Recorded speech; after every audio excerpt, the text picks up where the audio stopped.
ওদালগুৰি বিটিচিৰ ফালৰ পৰা আমি ওদালগুৰিখন এখন আলহীয়া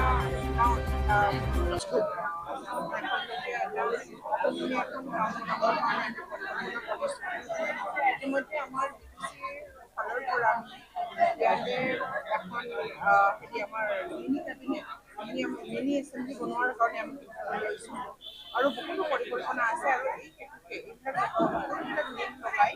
আমি ওদালগুৰি চহৰখন এখন আটকধুনীয়া আৰু এটা মডাৰ্ণ চহৰ বনাব আমি বিচাৰিছোঁ এইটো পৰিকল্পনা আছে আৰু শীঘ্ৰে ৰূপায়ণ এতিয়া আমাৰ যিহেতু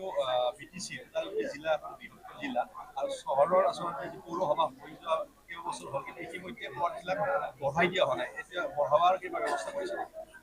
ইতিমধ্যে আমাৰ প্ৰচেছটো হৈ আছে আৰু এইকেইদিনৰ ভিতৰত এই বছৰৰ মানে নেক্সট ইয়াৰৰ ভিতৰতে আমি যিমানবিলাক মাটি জিঅ'টেগিং কৰিবলগীয়া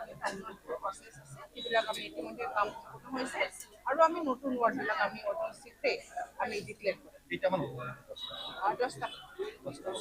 ইতিমধ্যে আমাৰ যিহেতু বিভিন্ন ধৰণৰ টেক্সৰ পৰা কিবা বহুত খেলি মেলি আছে সেইকাৰণে কিবা আপোনালোকে মানুহক ৰেহাই দি ব্যৱস্থা কৰিব লাগে কেনেকুৱা ধৰণৰ টেক্সবিলাক ইতিমধ্যে আমি এইটো বিষয়েও ডিছকাশ্যন কৰিছোঁ যোৱা কেইবাদিন আগতে আমাৰ সকলো উত্থাপন হৈছে বিভিন্ন চহৰৰ পৰা আমাৰ 16খন আমাৰ চহৰ আছে বিটিচিত পৌৰসভা আছে এই 16খন পৌৰসভাৰ বিভিন্ন নাগৰিক সমাজ আৰু আমাৰ BPFৰ শুভাকাংক্ষীসকল সকলোকে মই আজিৰ এই শুভক্ষণত আন্তৰিক শ্ৰদ্ধা আৰু নমস্কাৰ জনাইছোঁ আজি আমাৰ এখন ঐতিহাসিক আমি এইবাৰ বিটিচি শ্ৰীযুত হাগ্ৰামা মহিলাৰীৰ নেতৃত্বত আমি পুনৰবাৰ ঐতিহাসিক ঐতিহাসিকভাৱে আমি নতুন চৰকাৰ এখন শক্তিশালী চৰকাৰ গঠন কৰিবলৈ সক্ষম হৈছোঁ শ্ৰীযুত হাগ্ৰামা মহিলাৰী আৰু শ্ৰীযুত ৰেখা